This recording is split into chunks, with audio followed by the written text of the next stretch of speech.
ഹരേ കൃഷ്ണ. സർവം ശ്രീ രാധാകൃഷ്ണാർപ്പണമസ്തു. അധ്യായം 13. പ്രകൃതി പുരുഷൻ ക്ഷേത്രജ്ഞൻ. ശ്ലോകം 15.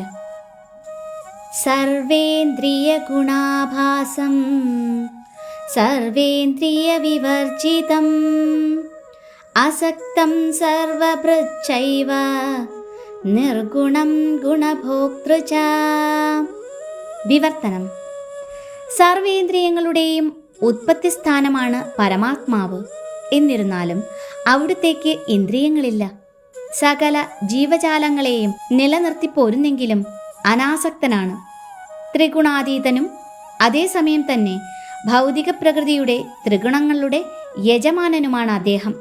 ഭാവാർത്ഥം: ജീവസത്തകളുടെ സർവേന്ദ്രിയങ്ങളുടെയും ഉദ്ഭവസ്ഥാനമെങ്കിലും അവർക്കുള്ളതുപോലെയുള്ള ഭൗതികേന്ദ്രിയങ്ങളല്ല പരമപുരുഷനായ ഭഗവാനുള്ളത്.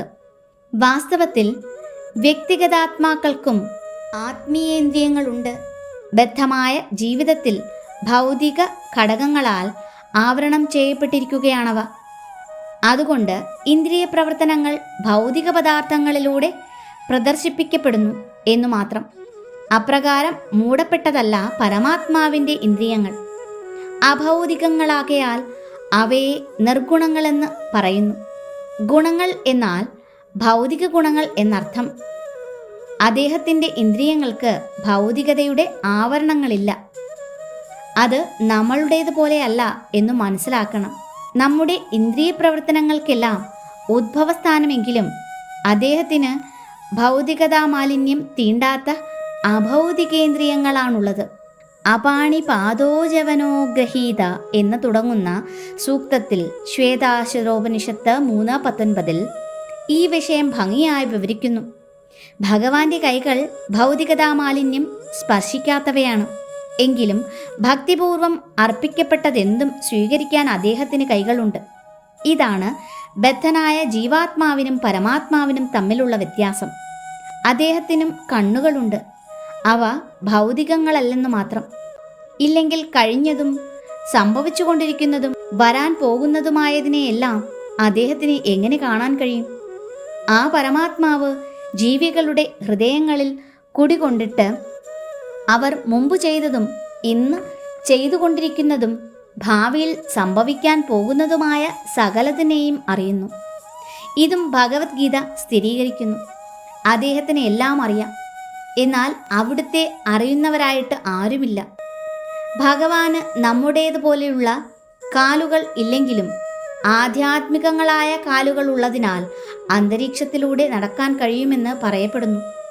മഹാപ്രഭു അവ്യക്തിഗതനല്ല. കാലുകളും കൈകളുമെല്ലാം അദ്ദേഹത്തിനുണ്ട്. ഈ പരംപുരുഷന്റെ വിഭിന്നാംശങ്ങളാകയാൽ നമുക്കും ഇവയുണ്ട്. ഒരു വ്യത്യാസമേ ഉള്ളൂ. അവിടുത്തെ അവയവങ്ങളും ഇന്ദ്രിയങ്ങളുമെല്ലാം ഭൗതിക പ്രകൃതിയിലെ മാലിന്യങ്ങൾ ബാധിക്കാത്തവയാണ്. തൻ്റെ അന്തരംഗ ശക്തിയാൽ സ്വസ്വരൂപത്തിൽ തന്നെയാണ് ഭഗവാൻ പ്രത്യക്ഷീഭവിക്കുന്നതെന്ന് ഭഗവത്ഗീത വീണ്ടും സ്പഷ്ടമാക്കുന്നു. ഭൗതിക ശക്തിക്ക് ഉടമയാകയാൽ അതിൻ്റെ മാലിന്യം അവിടുത്തെ ബാധിക്കുകയില്ല. ഭഗവാന്റെ മൂർത്തിത്വം ആധ്യാത്മികമാണെന്ന് വൈദിക സാഹിത്യത്തിൽ പ്രസ്താവിച്ചിട്ടുണ്ട്. സച്ചിദാനന്ദ വിഗ്രഹമെന്ന് പറയപ്പെടുന്ന ശാശ്വതമായ സ്വരൂപമാണ് അവിടേക്കുള്ളത്. സർവൈശ്വര്യ നിലയമത്രേ ഭഗവാൻ.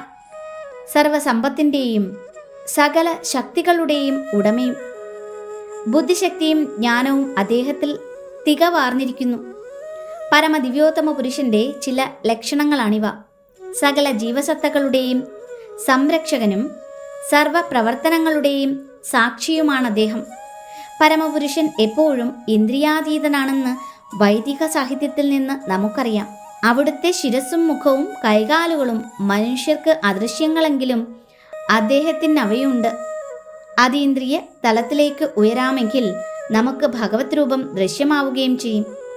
ഇന്ദ്രിയങ്ങൾ ഭൗതികതയാൽ മലിനങ്ങളാകയാലാണ് ഇപ്പോൾ അതിന് സാധിക്കാത്തത്.